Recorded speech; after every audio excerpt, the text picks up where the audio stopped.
All right, this is our last example, and this is a good one.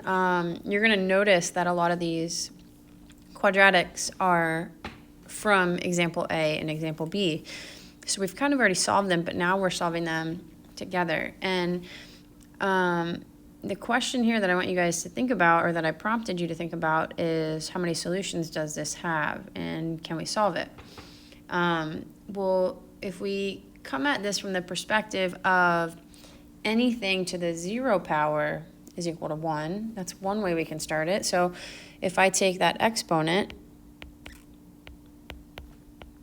and set that equal to 0 and solve it, well, we already factored that a couple examples ago, and this factors into 2x minus 3 and x plus 2, leaving us with the two solutions, 3 over 2 and negative 2. So there's two possibilities, okay, and that would give us an exponent of 0, which would make anything equal 1. Now let's kind of focus on the actual base here. Well, anything, 1 raised to any power is going to always equal 1. So what if we, set x squared minus 3x plus 1 equal to 1, then that's awesome. And we move the 1 over. We already saw this one worked out as well, where we factored the x out. We were left with x minus 3. So our two answers here were x equals 0 or x equals 3. Once again, none of these repeat. So these are all 4 different solutions. Now,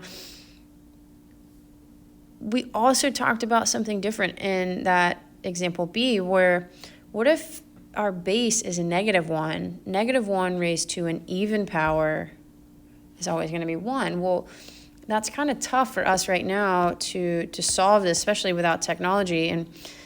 But I just want you guys to think about this for a second. So if this entire expression is negative 1 and this is an even number, right? It can be any even number. So how many solutions does this equation really have? Well, a lot of times in math, it's tough for us to see the unknown because we really only see what we can see. And to think outside that box, that's kind of what this class is going to do for you. It's going to expand that and really get you to question your answers. And I always want you guys to ask yourselves, does my answer make sense? Okay, and is there anything else? So I'm going to leave this one here for you, but I would answer this question that these 4 solutions that we came up with are not the only 4 solutions that could make this equal 1. I think this has an infinite number of possibilities. And this is kind of an open-ended question that you can have a debate on. So feel free to continue the discussion, bring it back to class, let me know what you find or what you think about it, and that's it.